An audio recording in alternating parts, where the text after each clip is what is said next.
VAT is going up on the 1st of May with 0.5%. So if Action SA was so successful, why is this being announced? It feels a bit orchestrated that they put us in a matchbox room for probably one of the most important meetings in our country's history. We cannot keep pouring money into Transnet, which in our estimation is losing between R500 million and R1 billion every month. We're not even being let into the room. What the heck are you doing? Before we get into the episode, just want to give a shout out to today's sponsor, Pace Car Rental, for all your car rental needs in South Africa. Use Pace Car Rental, and because you're an SMWX viewer, you get 10% off. Use the promo code SMWX on your next order. Now let's get into it. Spread the fire. Welcome back to SMWX, and today I'm extremely excited to welcome DAMP and my old friend from university, Mark Burke. Mark, good to have you on the show. Such a privilege to be here. Wow, man, when your friends start rising to high places and you're a mere podcaster, things get real. Good to see all that you've been achieving. That's very kind of you. I remember having friends when I lived in Belgium for a bit, and pulling up your Facebook profile going, this guy. Nice. just watch him. Yeah, nice, man. It's quite something to watch how very directly you've been involved in all of these budget negotiation dramatics that we've seen. I mean, do you have any personal stories to share with us about what that's been like for you? Yeah, one of the first things that come to mind is just the level of exhaustion that's associated with what's happening, because it comes to a head when there's high drama, but it's weeks and months leading up to it, and that's all sorts of complexities. So if you're in business, there's one thing, which is profit, and you organize things around that. But yeah, it's some mix where you're doing all the technical research. You need to understand what the levers are, and then you need to find the people that can convince their constituents that those levers are the appropriate ones to pull to make this thing work. And while you're managing the technical with technical people, you also have to try and work with the non-technical people that are part of your party and the other. I don't want to overstate my role in all of this. I was, if anything, probably more focused on the technical side, and a bit of the managing the technical people side, especially our finance cluster within the DA. But you have to be constantly aware of what's digestible for your counterparts. And all of this is happening in a background where everything's new. The fact that a budget won't just be passed, it actually has to get consensus. All of that to say that while you're going through this process, it's months. And you know that a lot of people are looking at the budget and seeing what will happen and how can they get one of the things that they perhaps thought was important out of this. I'm not just talking about the DA now, I'm talking about everybody who's in this arrangement. Yeah. And I think it leads to exhaustion, and then you get to a point like this week where you are, it's high drama, there's lots of emotions flowing around, everybody's watching, and you're running on 2 or 3 hours sleep and trying to make good decisions based on your values, your principles, your technical understanding. And I think, emotions definitely tend to dominate. So, probably many examples of things that happened in the past week, but just one is yesterday I was asked by a leading publication for my speech, and so I sent them the pictures of my speech with all my many edits, and I said, please don't do anything with this until I've spoken it, because it's subject to significant change, as you can see from my many notes. Yeah. And then my speech was published by that outlet, and it was but what had happened in the background is that outlet had made no mistake. My party had also circulated my initial speech. And there wasn't actually a massive difference, but if you've got 2 hours sleep on your side, any difference feels major, and any diversion from your plan, unanticipated, is overwhelming. And then you're either in conflict with your own media team, or in conflict with a publication, and you have to say sorry to both afterwards, because it was really just a misunderstanding. And that's just on my side. So I imagine lots of relationships took a lot of strain over the last couple of days. That's so interesting, because we only see the set piece moments and the carefully choreographed public moments, but I bet a lot goes into this kind of stuff behind the scenes. Absolutely. It's really hard to try and think of what's going through everybody's head. So there's a guy on our team who's the Deputy Minister of Finance, Asher Cyril. Right. We've been playing, not Asher and I, but the guys that help us think about this, we've been playing about who are the different actors here and what drives them. And I'm developing a view of what I call practocrats. Okay. So without going too technical, it seems to me that there's a class of people across parties at the moment who have broad ideological alignment with their party, but they really just want to see the best thing happening for South Africa. And so Asher, I don't know that he'd describe himself in this way, and I haven't discussed it with him. He's really a practocrat in my mind. So some derivative of a technocrat, somebody who just gets the work done, but in a very practical way.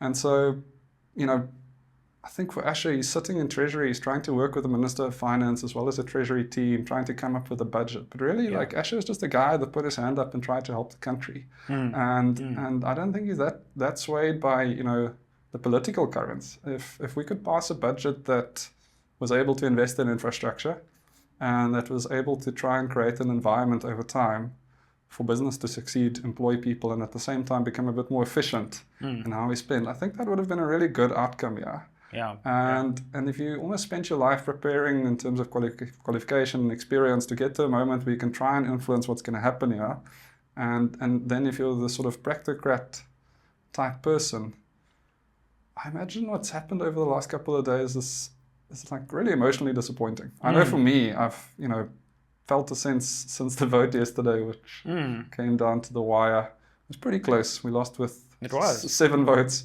There's definitely a sense of loss. Not to say that we've given up or that the process is done here, but it does feel like a lost opportunity. Yeah. And I think it was lost in 2 places. There was the vote yesterday, I think it came down to 194 versus 182 in Parliament. But actually, I think the bigger loss was the day before in committee. So there are 11 seats, maybe just for the audience, a quick explanation of... So Parliament has committees, it does the technical work, and then the output of that technical work goes to Parliament to vote on in a full sitting. All of these committees have 11 members.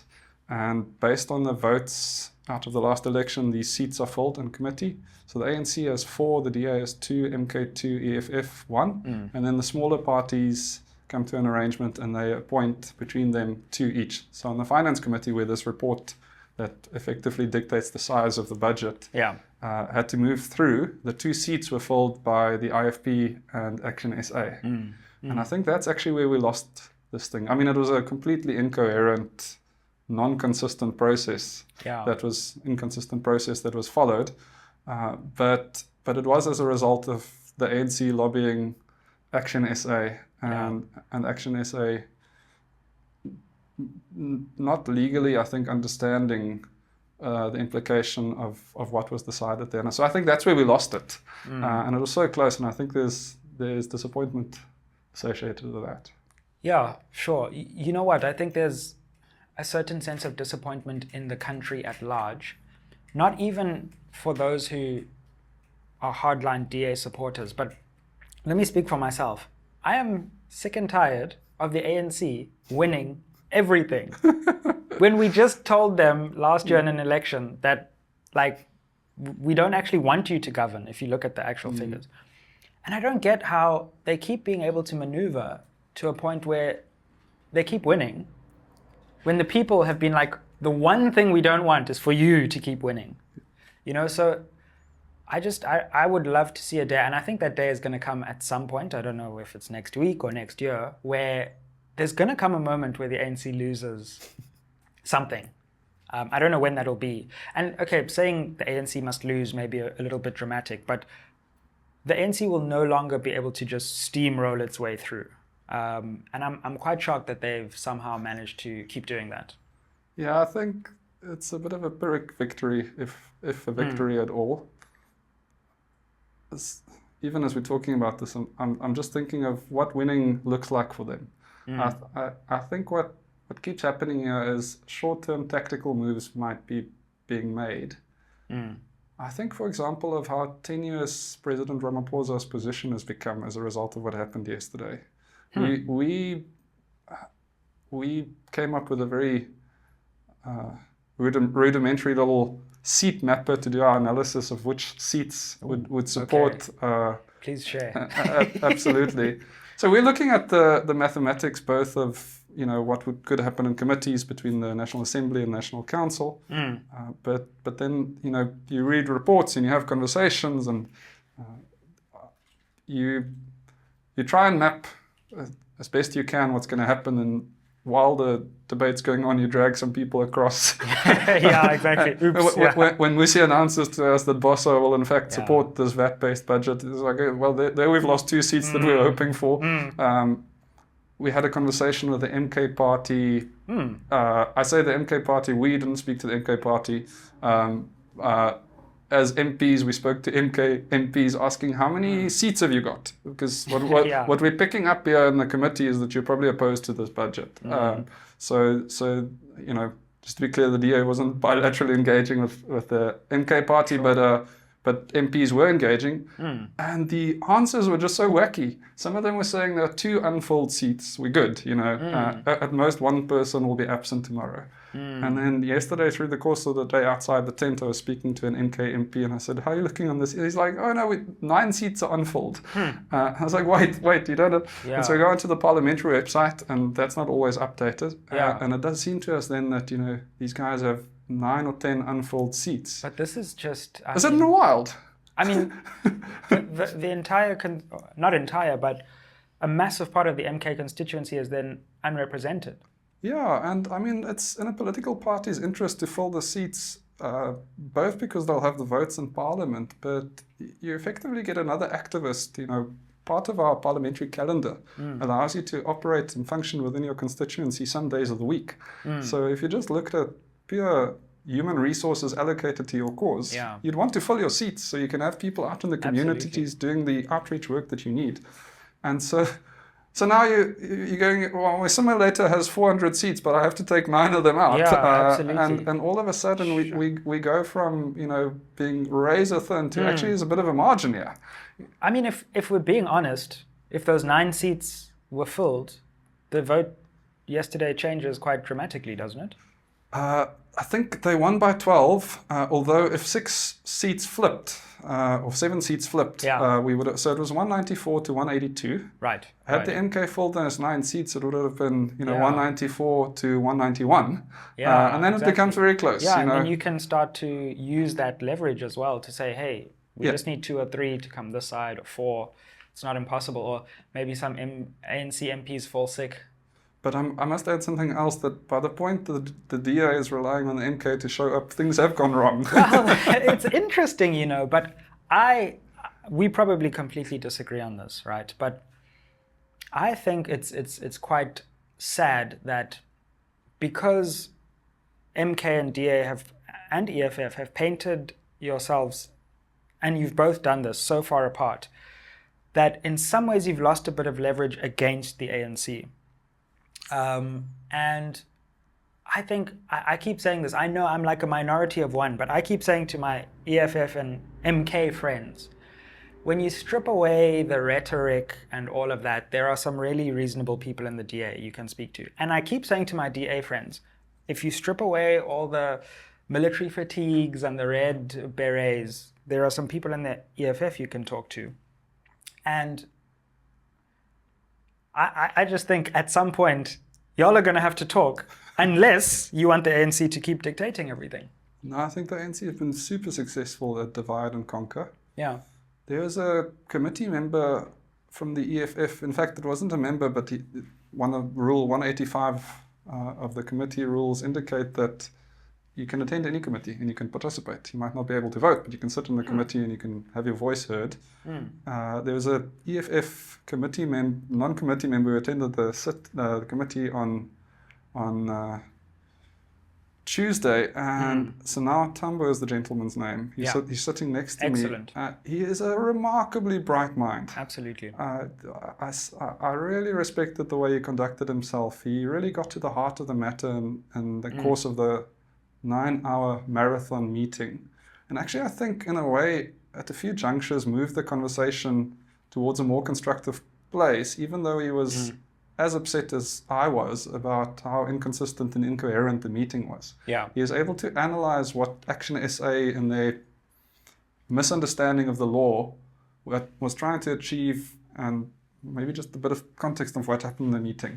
Please, because we didn't get to see it, which is also outrageous. Feels a bit orchestrated that they put us in a matchbox room for probably one of the most important meetings in our country's history. I actually think it's unconstitutional what happened with that decision. It's actually quite outrageous, and I think we in the media need to actually ask some serious questions. We've just come from the High Court where we've submitted our papers challenging the procedural aspects of Tuesday, as well as the fact that the minister by diktat can talk about VAT and then it becomes effective without a law passing through Parliament. So we have a two-pronged legal challenge that's just been submitted. Right. But maybe just to circle back to the committee meeting, the committee looks at a report. It's called the Fiscal Framework and Revenue Proposals Report. Now, Fiscal Framework and Revenue Proposals refer to a couple of pages within the budget document that the minister would have tabled with the help of Treasury. And the way our laws are written is that this committee can say, thank you for that suggestion, Mr. Minister. Because of democracy, in this committee, we are now amending the fiscal framework and the revenue proposals. But that's almost the second step of that committee. So if you wanted to think of it in steps, the first step is just the vibe of the thing, or commentary on the fiscal framework. So we do public consultation. 97% of the consultations we did with some serious people, SICA, Institute for Chartered Accountants, and so on. 97% of those submissions indicated VAT is a terrible idea. Don't do it. So what you'd want is for the vibe of the thing, this first step, to reflect at least that indication from society. We don't like this. And even that was a battle in the committee. And so you go through step one at some point in the day, and then you get to step two, which is to say, okay, whatever the vibe is, we are now amending the fiscal framework, which is this box of how much money are you getting in and what do you want to spend it on, what we call revenue and expenditure. You define the size of that box in that committee. And so Action SA walked in at the start of the day and they said, we want to amend. So the committee can only do two things on this second step that I've now described. It can either accept the fiscal framework or it can amend it. There's no other option. Those are the two options in law at its disposal. And so Action SA came in at the start of the day saying, we need to amend this thing. We've got the ANC support. Well, we've got everybody's support. We're going to come up with additional revenue proposals that doesn't look like VAT and income tax bracket creep. And the day progressed and we adjourned for 5 minutes, which ended up being far more than an hour. And it was quite clear that Action SA and the ANC were caucusing. Myself and another DA colleague were called aside for a chat with the chairperson. And it became clear that the ANC was strong-arming Action SA into saying, no, you're not amending the fiscal framework, you're accepting it. And the reason the ANC wanted to do that is this committee was sitting on Tuesday and Parliament was sitting on Wednesday, which is a 24-hour period. But if there are amendments on the fiscal framework, the minister needs to be presented with those amendments and his comments on those amendments. He must be given 2 days to provide his comments, or 48 hours. So there wasn't 48 hours between Tuesday and Wednesday. The ANC realized through the course of the day they'd need a 48-hour window, and probably realized that they wouldn't have the votes come Thursday because the ANC has a truancy problem, or the inability to get all of their members into Parliament at any given day. I'm very proud to say that the DA yesterday had 100% attendance. We didn't have a single member absent. How many ANC were absent yesterday, roughly? I think there were 4, but I speak under correction, which is a historically high number. So they have 159 seats, and if my number is right, they would have been about 155, but let's call it 156. So interesting. I'm not, but they really were able yesterday to get out the number. And so the chairperson and the ANC colleagues were clearly able to strong-arm Action SA into saying, no. And so we came back after this, and they literally reread their submission to the committee and said, no, we're not amending the fiscal framework, we're accepting it. But we are wild. You see, had we been able to see this, there would have been outcry. Exactly. It would have made a much bigger difference. Right. And that's why I'm so shocked and worried about this decision. Yes. Not to broadcast. Yeah, and this decision to then adopt the farcical report on the 1st of April, which there's definitely poetic beauty in that, at least. So they then say, we're accepting it, but we're going to make these recommendations, strong recommendations in their words. To which, anybody that knows anything about parliamentary process and the law for that matter just looked at it and went like, well, what are you saying? Do you realize that every year the Auditor General spews out recommendations at a rate of knots, saying, change these things, guys. These local municipalities are falling apart. And nobody cares because it's not legally binding. Yeah. And the best analogy I can come up with in a short space of time and minimal sleep is my dentist keeps recommending to me that I should floss my teeth. But that's not legally binding. There's no contract between us. And if I don't do it, there's no implication for that. Yeah.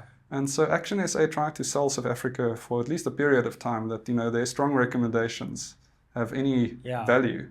But the fact is they accepted a fiscal framework that will increase VAT by 1% over the next 2 years, that has income tax bracket creep in there. And they voted for that. And all the parties yesterday, complicit, didn't vote for it. On our side didn't vote for it, and on their side did vote for it. Yeah. So let me tell you what they say and get your reaction. Because I was outside yesterday and talking to some people.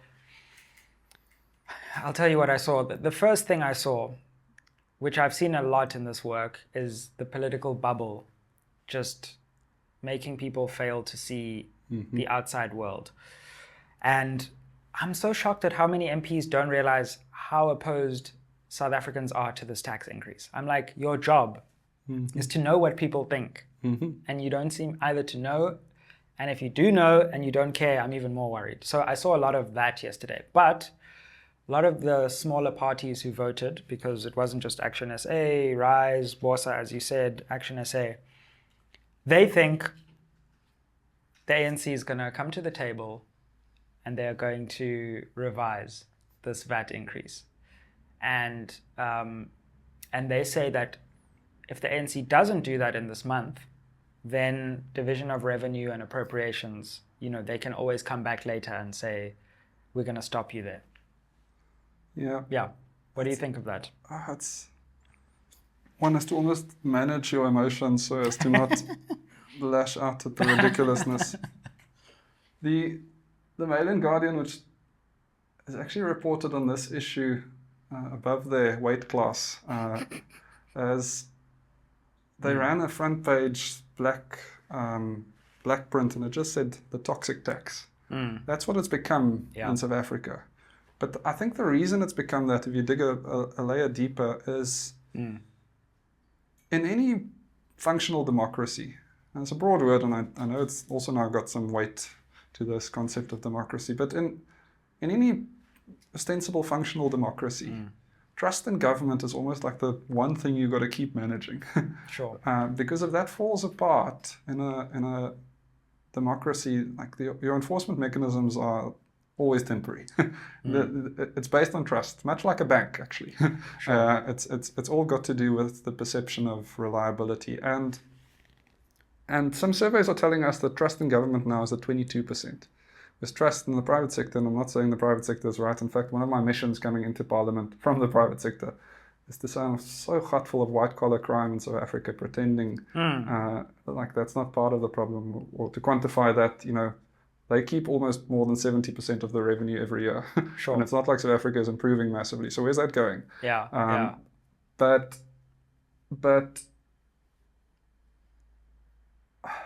you've got a problem here. The trust in the private sector is above 60%. Trust in government's 22%.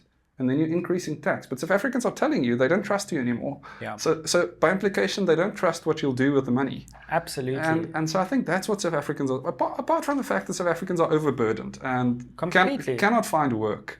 And Absolutely. that the situation is getting worse year on year, and people are realizing they're going to be worse off than their parents because their houses are worth less than they were 5 years ago. Absolutely. And add to that, sorry, just to build on this, no one came to the electorate a few months ago to say, hey, by the way, one of our proposals is to raise tax. Yeah.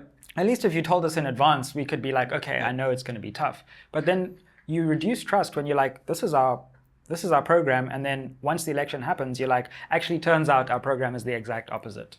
That's so this is your challenge, is nobody was honest about that's the intention. You don't have trust in government. You want to increase taxes. South Africans are overburdened, but they're also at a level where they just won't give you anymore. And so even the mechanism that you're going to try and impose here will be circumvented. It won't be as effective as we think it'll be. But there's also another, perhaps more pernicious problem, Sizwe, and that is that I'm almost back to where I was before this election, that the ANC represents, and I can't tell you what proportion because it's not the whole organization, but it just feels to me again that the ANC is maintaining this, what South Africans lovingly call patronage network, but what I call sophisticated embezzlement. And that machine has to keep being fed more and more. And so that's actually, in my mind, what's happening here, and perhaps why I've spent so much energy fighting this thing, is to say that we have to start chipping back at that. We cannot keep pouring money into Transnet, which in our estimation is losing between R500 million and R1 billion every month. And that's just the fiscal cost. That's taxpayer money moving from, when people buy formula powder to contracts awarded at Transnet. It's almost, at this point, it's like there's a straight line. That's just the fiscal cost. But an organization, a behemoth entity like Transnet, I don't want to bore your audience, but an entity like that is getting in the way of efficient corridors for South Africa's produce. And so you've got the fiscal cost, but you also have an economic cost. And the economic cost is the missed opportunity, what's happening to our roads, the fact that South African companies are now taking their produce, putting it on the back of a truck, going to the border with Mozambique, paying for an escort because it's a country in conflict, to get it to a South African-run private port. Grindrod is the company that runs that port, and paying for it to go on a ship there because that's more efficient than our ports. Just imagine the madness of what I've just described. So there's a massive economic cost, which then has a downstream effect on job creation and the ability for businesses to reinvest capital into, and all of this is represented. And so, yes, the conversation is narrowed down to VAT, but it's a really tough thing that VAT, in my mind, is a symptom of a sick system. And do you think that these opposition parties have effectively been led down the primrose path, that the ANC will actually pull the rug from under them? Do you think that's the plan? They've already started, right? So ASA announced to the world on Tuesday that they were successful in scrapping VAT and income tax.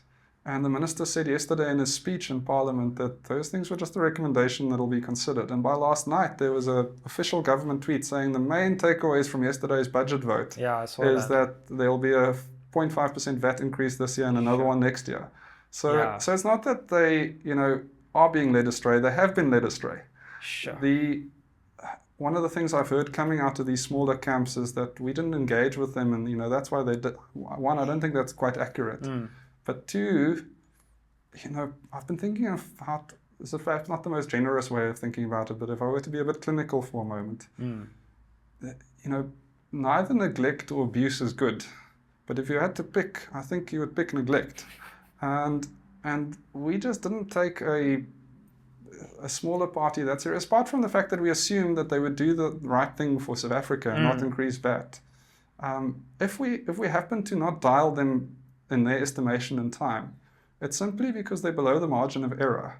And we might have neglected them in the process, which I'm not saying we did. But the ANC actively abused these guys. They told them you're getting this, and within a day, they reneged on that promise. The only test for South Africans is, does VAT go up on the 1st of May? Discovery has already announced VAT is going up on the 1st of May with 0.5%. So if Action SA was so successful, why is this being announced? And it's not just Discovery. Everybody now knows that come the 1st of May, unless there's a court challenge that succeeds, that is what's happening. And if the court challenge succeeds, it'll be because we've opposed it on constitutional grounds, not because of Action SA, coming up with a flimsy recommendation in a committee meeting. Yeah, so they've been abused, and it's almost like they've been taken for a ride that it seems that we've been taken on for for 8 or 9 months. We at least went into that soberly, knowing what we're dealing with, and with a concerted effort trying to chip away concessions. Yeah. Whereas Action SA have just blindly stumbled into this. There's a lot of thoughts in there on like the individuals involved, but that's I think what's happened here. So, I mean, let's come on to the implications of this, because we spoke to Minister Godongwana outside Parliament yesterday, and my goodness, I mean, he did not hold back on the DA, and I was a bit shocked. He said the relationship is on the rocks. I'm quoting him verbatim. We've been keeping quiet for a long time. And then effectively, I now paraphrase, like, we'll see what happens. But like, there was no attempt at a conciliatory gesture. I watched your press conference today, and I saw that Helen Zille was asked where to from here, and she seemed to leave the options open. So where to from here? I think we're all looking for some clarity here. What's your view on that? Yeah, it's hard. If I were to reflect intellectually on what I think will happen, it'll be interesting, but I'm mindful that to an extent I speak for the DA, and while I always want to answer questions openly, I'm actually not in a position to speak about what our federal executive will decide to do from here. Sure. And it's also, right in the middle of this thing. And as I mentioned earlier, I think we're all, and I'm sure the ANC even more so, they seem to have had some late nights recently, if Action SA can be believed on anything. Yeah, for sure. Everybody is a bit exhausted, and my eldest brother is a marathon runner. He does remarkable times on the Comrades, and he does on a daily basis about 30 kilometers. And he once spoke to me and he said, Mark, sometimes when it's like raining in Cape Town and I'm on to like the 25th kilometer running up a hill, I just think to myself, why am I doing this? What's this for? And he says, what I've learned over time is that I don't make life decisions when I'm running uphill. So I'd almost encourage that at this point, is that we don't make life decisions while running uphill. But the formal answers of our federal executive will meet, chart a way forward from our perspective.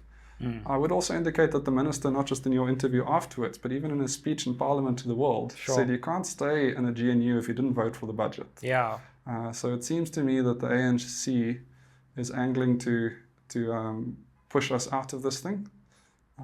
Whatever happens next, I hope people will get some rest at the weekend, and I hope that they'll keep constructively. I mean, there is the theatre of Parliament and engaging on issues, what we call robustly, but sometimes animatedly. But I hope that people still be cordial towards each other and assume that sometimes they could get hoodwinked, but I still assume that these guys actually are trying to do the best for South Africa. And so maybe a good life lesson for me has been to always assume the best. Well, one thing I worry about when it comes to the ANC is that I've been saying this for a long time. I'm not so sure the ANC thinks it's in this GNU. I think they're in a shape-shifting coalition where they will get whatever majority they need when they need it. And so, but they need the DA for credibility. So they are with you when they need you, but not with you when they don't need you. And that's going to be a tough position to be in, because at any time they can call MK, EFF, Action SA when they need them, and then when they don't need them, they can dispense with them and say, oh, we need some market credibility, let's do the DA thing now. Yeah, it's a bit wild, because in any other functional democracy, again, and I use the word liberally, not liberal functional democracy, I use the word generously, the idea that a coalition partner would go shop for support outside of the coalition is a deal breaker. That's not remarking on South Africa. I'm saying globally that is weird. Absolutely, let alone on a budget. Yeah, which is like the fundamental question. The key thing a government does together. Yeah. So it is wild, and intellectually, if I just look at comparator case studies the world over, I can't wrap my head around what's happening here, or what might happen here. I wonder whether, as it goes now, it evolves into some sort of a horse trading on a policy level game. So as opposed to us all pretending this fig leaf of the GNU is the best thing that ever happened, but then economic growth is at 0.6%, which is below population growth. Yeah. Instead of all narrating that fiction, we come to a place where we start on policies engaging with each other and say, well, yes, if you guys can, in the DA's example, if you can concession the Cape Town and Richards Bay ports, which we believe will be excellent for the economy, then maybe we see how we can support you on some other issue that's of critical importance. I haven't thought, and I couldn't speak on what's really important. But getting back to the earlier point of some of these colleagues, and I think there's a distinction to be made here. So when I speak about the ANC in general terms, I'm very suspicious of their intentions and their muscle memory. The way they go about things is dominating and very often manipulative. This Leninist principle of pushing in if you find mush and going out when you find steel. All of that's just not a nice way of being in the world in my mind. So I speak about the ANC in scaling terms, but the individuals, and so for example, the Minister of Finance, I want to believe that there's good in that man. And so the point I'm trying to get to is if we get to a policy trading field in the future, I hope that the individuals involved will try and come up with the best things for South Africa. So they won't do patently bad deals because that awards a contract somewhere. They'll do deals where they're like, okay, you guys, want the rail and we want a more comprehensive way of thinking about land reform, for example. And then it's a cool policy conversation where people are actually talking about what they think is best for South Africa, as opposed to this it's a prisoner's dilemma that we're in at the moment. That if people cooperate, they can get a reasonably good outcome. But if one betrays the other, they get well, the one gets a good outcome and the other gets a bad outcome. But if they both betray each other, it's also a pretty bad outcome. So I think that prisoner's dilemma might be a way to understand the ANC and the DA's cooperation. It's a very interesting way to do it. And it makes me realize that in some ways structurally as well, I think the ANC may have an incentive to defect often, so that's a worry. But sure, if you can get cooperation somehow. What I think would force cooperation is just reality at some point. It doesn't seem to have crept in yet. No. But at some point reality is going to creep in, because whoever's right in this, either at some point someone's going to start paying more for stuff because VAT has increased or not. And that is going to have massive political implications. Either this economy is going to grow or it's not. And then that will have massive political implications. So I feel like for now, the ANC is still able to play sentiment games. But sooner or later, reality is going to creep in. Absolutely. I think there are two thoughts to share there. We often talk about how the market will respond to things, and I think people hear, capitalism, check out.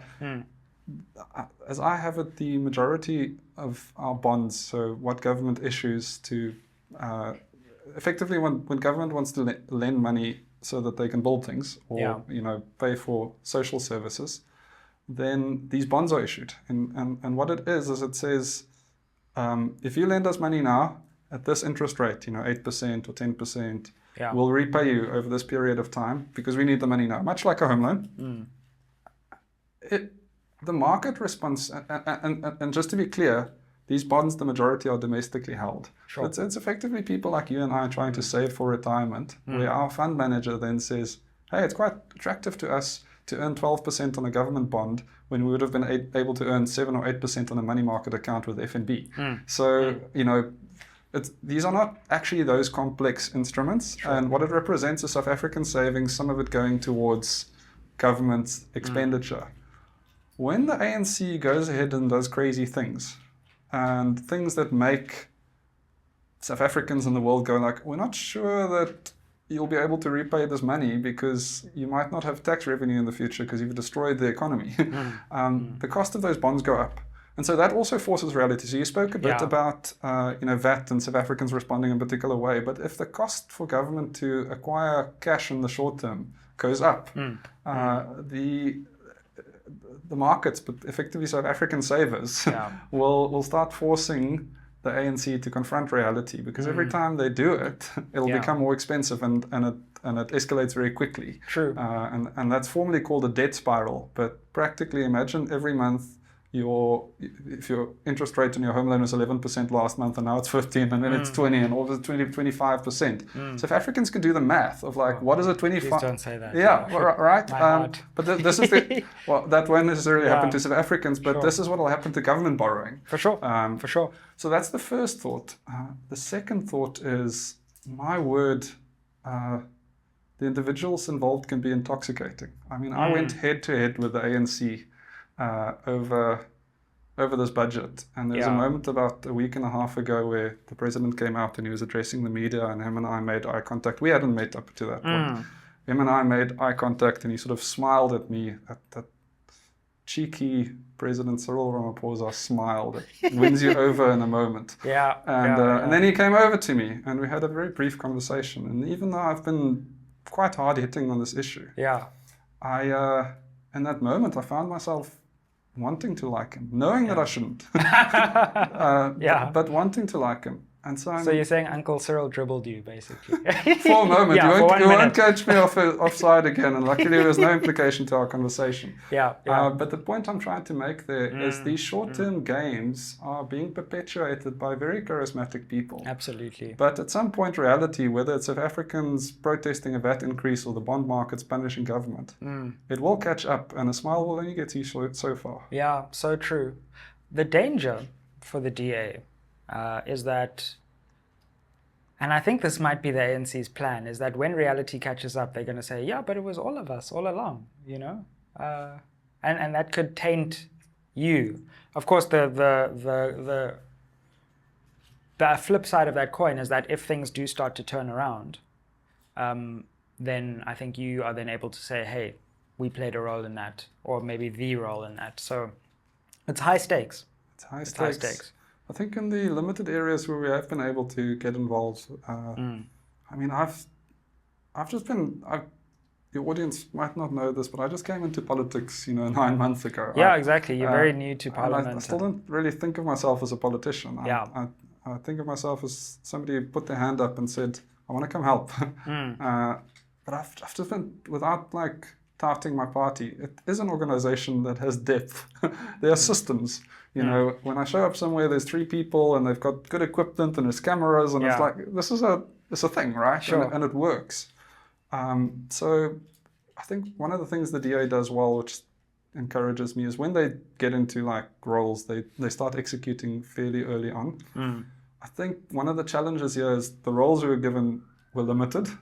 And then at a broader level, the levers to change, which would be, perhaps not so much foreign relations, but to an extent that, and economic policy, we just haven't been let into that room.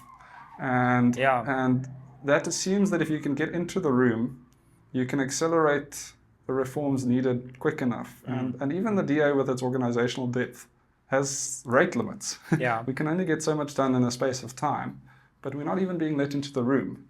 And so that creates a real challenge. And it begs a question of like, you're not sure that if you get into the room that you'll affect the change, and you're not in the room now. What the heck are you doing? So in terms of going forward, are you worried about a potential recession on the horizon? Because that would be, we've somehow managed to claw our way to this, insignificant 0.6 and 0.3 figure.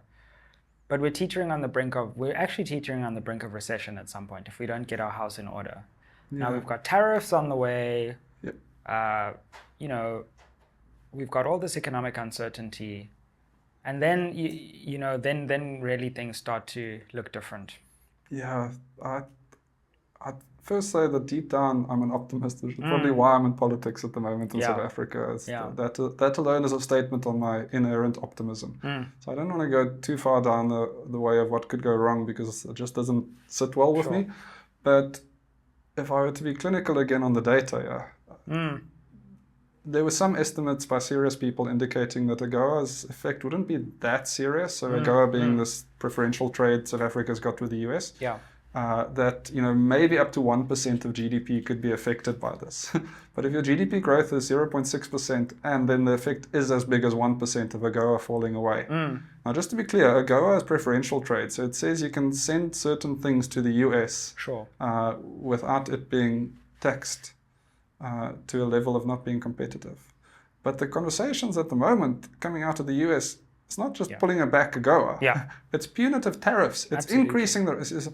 So say if AGOA fell away, we might have lost 1% of GDP. If we get tariffed to an economy that's a large export part, that alone is a major risk for the economy. So, but then there's another area that I don't think gets enough airtime, which is between our government departments at a local, provincial, and national level.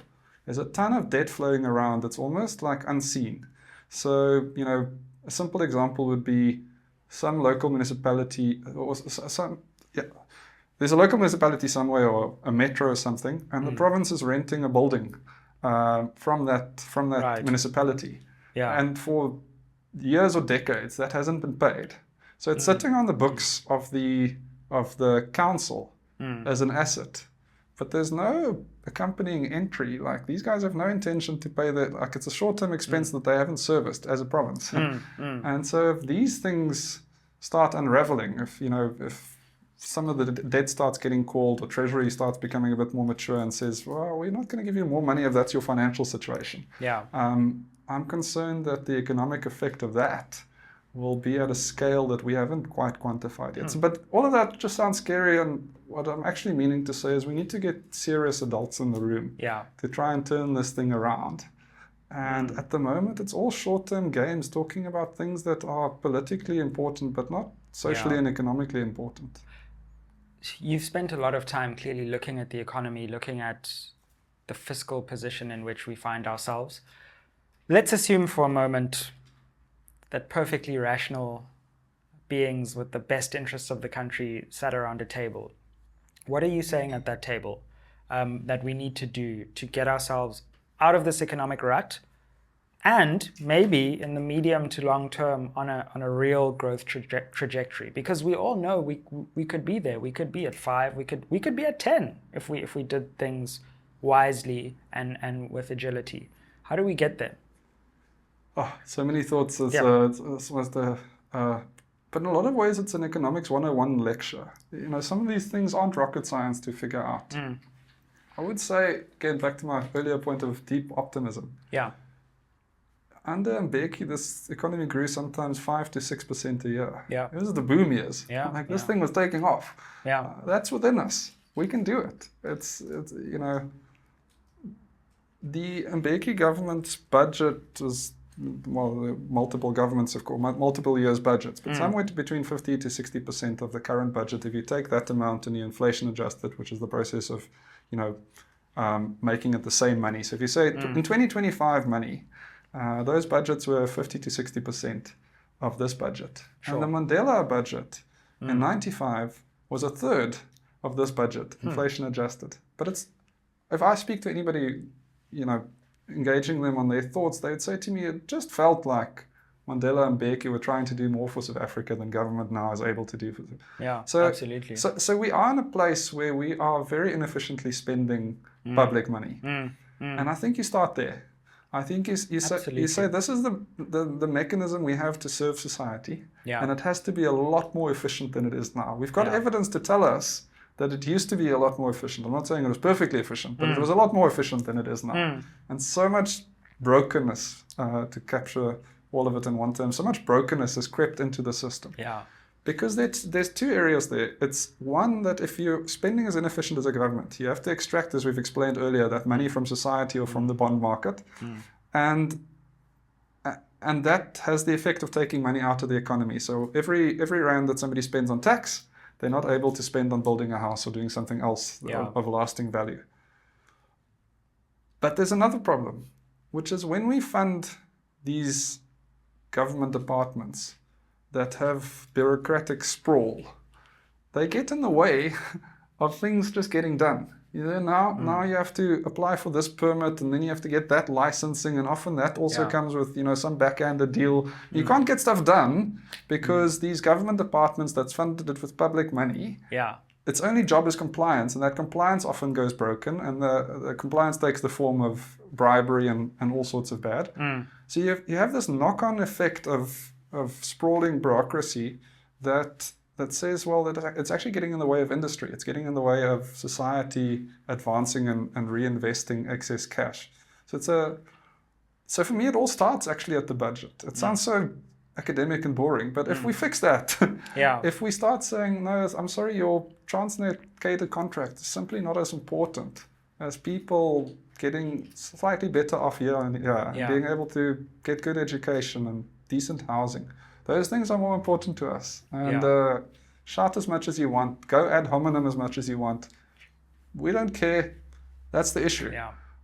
It is at least at a societal level the most important tool we've got. How much do you think we could genuinely get out of a serious spending review? Again, assuming we got the right people to look at it and we had the urgency, and we avoided the dangers of moving too fast, because you can also break a lot of things, as we've seen in the US with going too fast. But how much do you think we could squeeze out of this budget if we were serious about reviewing it?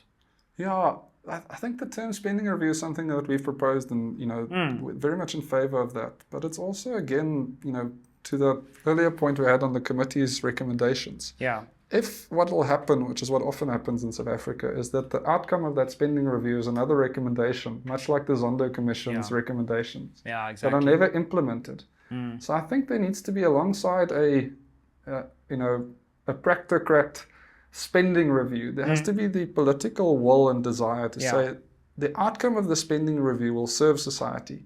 And if we can cut government expenditure, by 100 or 200 billion, that starts creating breathing room, and it starts cutting back on these overlapping departments with excessive regulation. But that requires the will to say, we'll take the outcome from a good faith, best effort spending review and implement that outcome. And I think that almost requires the political will requires a change of heart. And I'm on that mission. That's sort of why I'm getting up in the morning. And we're gonna do it or die trying. I want to emphasize there that I actually think, as I mentioned earlier, across parties there's support for that. And I'm not saying across GNU parties. Definitely. I mean, I mentioned earlier some of the colleagues on the committee with me.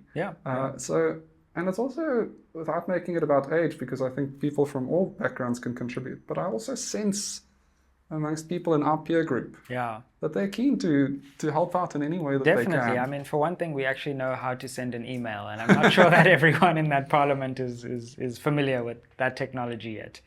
I mean, what you say is interesting to me, and I agree that we need to find revenue somehow, because everything else rests on this idea that we can actually pay for the things we need to do.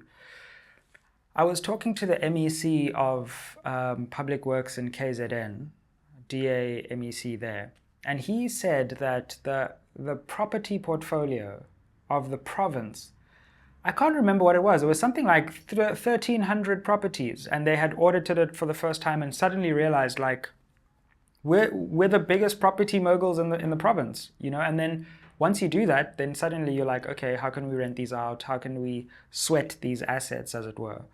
So, I mean, obviously we can't do it by May, but I think there are a lot of creative ways like that, for example, where we can look at the asset register of South Africa and say, where can we squeeze out 50 to 100 billion within these assets?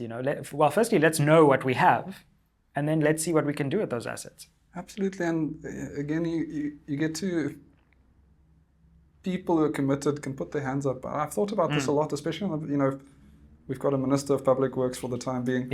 And and it's a massive property portfolio. Some of it's not recorded. Property is a really interesting concept, by the way, in that there's ostensibly some register somewhere that says this person. But another element of property is the sense that if somebody else shows up at a house that doesn't own it, the neighbors will go like, hey, that's not, what are you doing? Like, show us that you own this house. And once you realize that, that effectively the deeds transfers used to be 300 years ago, a Dutch contract saying the water flows through here and you can, it's an agreement between people. It's an understanding even between people over time. That's, at its heart, that's what property rights mean. If you understand that, then if you say, well, we've got assets we don't even know about, a good way of going is say, can we get the community to get a 500 Rand reward for letting us know via WhatsApp what buildings they think the state owns that the state might have forgotten about. Wow. Like, that's a simple tech solution, right? Yeah. And now, let's say you've done that and you've got a comprehensive asset registry. I'm not speaking for the minister here. I'm just no, absolutely. Tech bro suggestion. Yeah, and we're just trying to figure out, because I mean, we speak so much about the problem, and you're someone who I think actually also speaks a lot about solutions.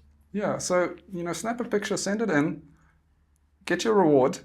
Now the state has a comprehensive register of assets, and this would obviously apply at a provincial level and likewise at a municipal level. Now you've got a set of assets that you can borrow against, even if you can't sell them. The cost of borrowing on a secured asset is significantly less than the cost of unsecured borrowing, right? And so if you've got things that you then want to invest in that are important, build a school, build a hospital, your cost of borrowing goes down, and these atomic habits of efficiency add up over time to an extent that people don't realize. So none of what I've just said is political, right?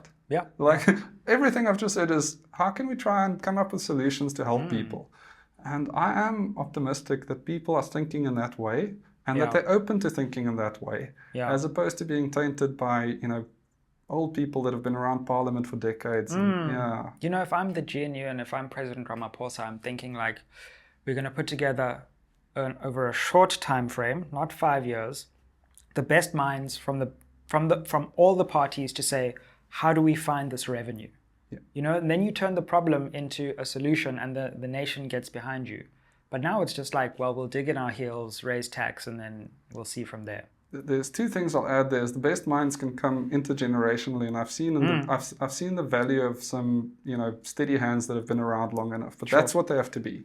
They can't be there because they've gate-kept their way to being there. They've got to be there because when they speak up, they add so much value that even if they only speak up 3 times a year, it's worth them being in the room. That's the first thing. The second one is that Jim Collins, in his excellent book, Good to Great, talks about this concept of a flywheel.